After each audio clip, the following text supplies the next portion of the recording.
Hello student, आज हम एक बहुत ही इम्पोर्टेंट टॉपिक पे बात करने जा रहे हैं। जैसा कि आप लोग टाइटल देख रहे होंगे, how to score 360 marks in biology NEET 2022। तो मैं आप लोगों को पहले तो ये क्लियर कर दूं कि ऐसी कोई भी जादू की छड़ी किसी के पास नहीं होती कि वो आपको घुमाएगा और आपके मार्क्स 360 आ जाएंगे।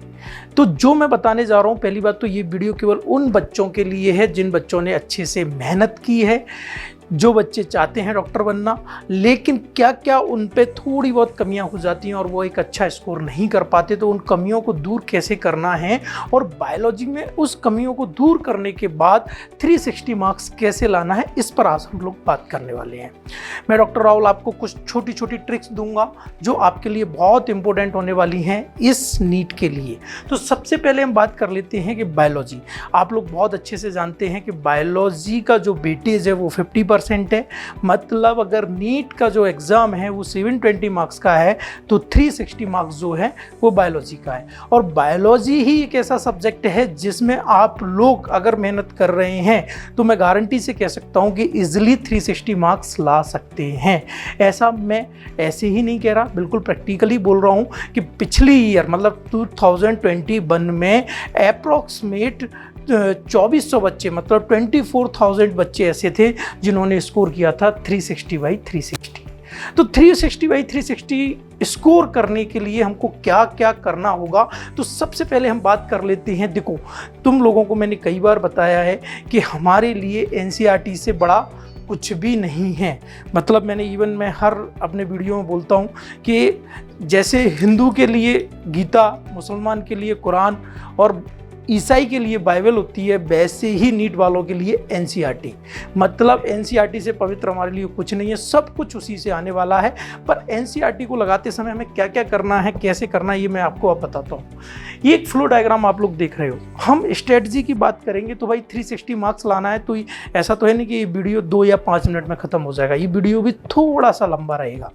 तो एनसीईआरटी बेटा एक ऐसी बुक है, अगर मैं बात करूँ पिछले 2021 के नीट के पेपर की, तो 100 में से आपको 90 क्वेश्चन करने थे और सारे के सारे क्वेश्चन एनसीईआरटी से आए थे। लेकिन एनसीईआरटी को करना क्या है, एक तो हमको एनसीईआरटी को तो बहुत अच्छे से पढ़ना ही पढ़ना है।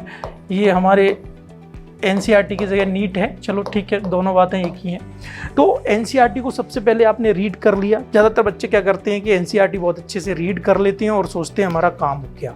ऐसा नहीं है, हमको एनसीईआरटी को बहुत अच्छे से रीड करना है, उसको कंसेप्चुअली समझना है और देन उसको अप्लाई करना है। तो एनसीईआरटी में जो छोटी छोटी मिस्टेक क्या करते हैं वो मैं आपको बता रहा हूँ। एनसीईआरटी की थ्योरी सारे लोग पढ़ते हैं लेकिन डायग्राम छोड़ देते हैं। तो मैं आप लोगों से क्लियरली ये बोलना चाह रहा हूँ कि नीट के अगर जितने भी डायग्राम बेस्ड क्वेश्चन है वो एनसीईआरटी से एज इट इज़ उठ के आते हैं। मतलब आपको एनसीईआरटी को रीड करना है, कंसेप्चुअली समझना है, अप्लाई करना है।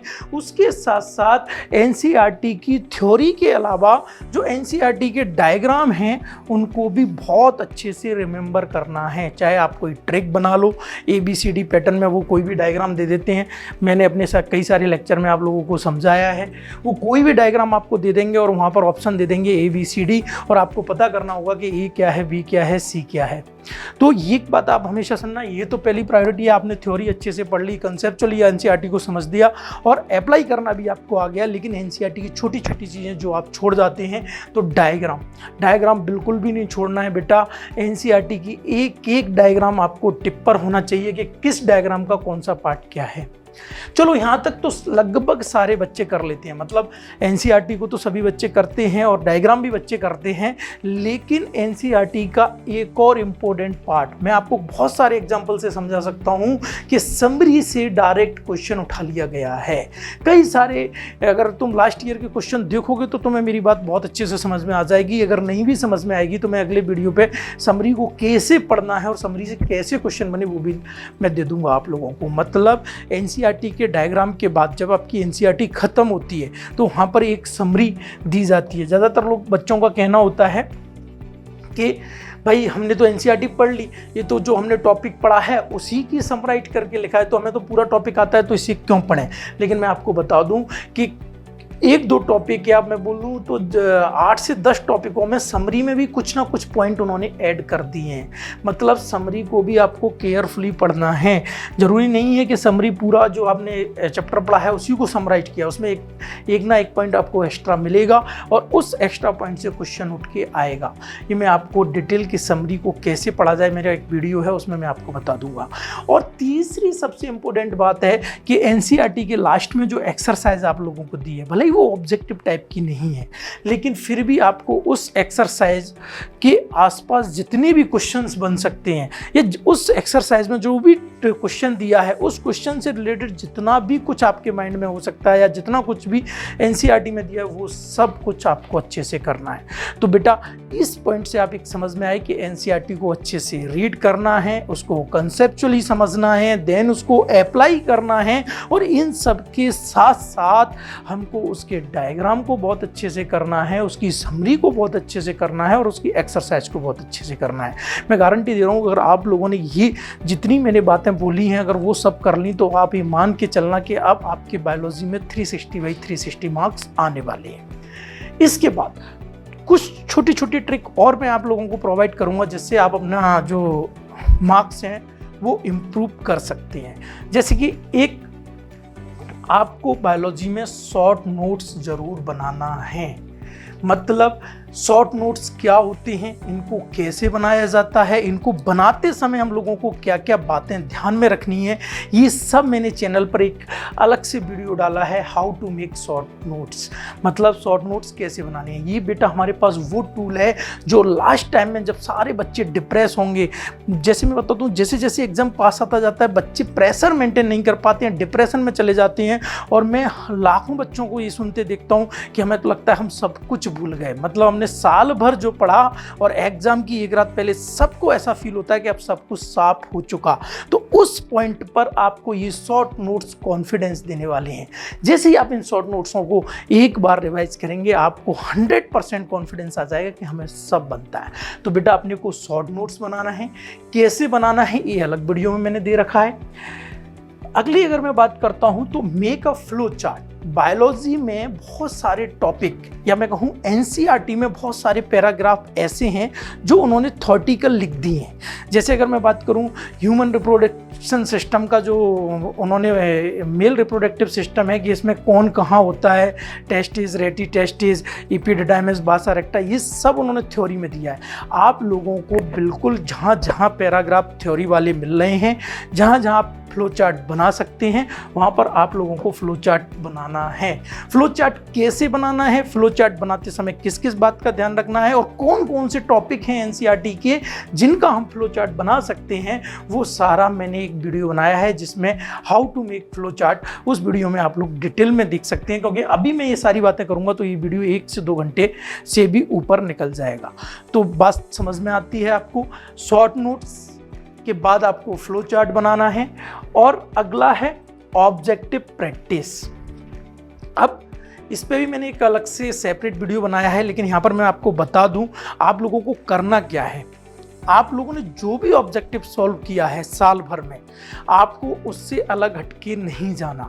होता क्या है, एग्जाम के टाइम पे बच्चा बड़ा ही प्रेशर में होता है और अच्छी स्कोरिंग करने के लिए वो डिफरेंट ऑब्जेक्टिव बुकों को सॉल्व करने लग जाता है और उसका रिजल्ट ये निकलता है कि उसके हाथ में कुछ भी नहीं बचता। तो बेटा मैं आपको पहले दिन से बोल रहा हूँ कि केवल जो भी लगाना है आपको, चाहे वो आपकी कोचिंग का मॉड्यूल हो, चाहे आपकी कोई ऑब्जेक्टिव बुक हो, जो भी लगाना है एक सिलेक्ट कर लें। हमको सारा और सिलेक्ट वही करना है जो आपके मेंटर आपसे बोलें। तो आपको उसी ऑब्जेक्टिव बुक को रिवाइज करना है बार बार। ऑब्जेक्टिव बुक लगाने का तरीका क्या होता है ये मैंने बताया है, 3 स्टार स्ट्रेटजी मैंने बताई है, वो मैं आपको वीडियो आपको मिल जाएगा। तो कहने का मतलब ये है कि ऑब्जेक्टिव जो लगाया है उसका रिवीजन होना चाहिए। और लास्ट सबसे इम्पोर्टेंट चीज़ है प्रीवियस ईयर का क्वेश्चन पेपर।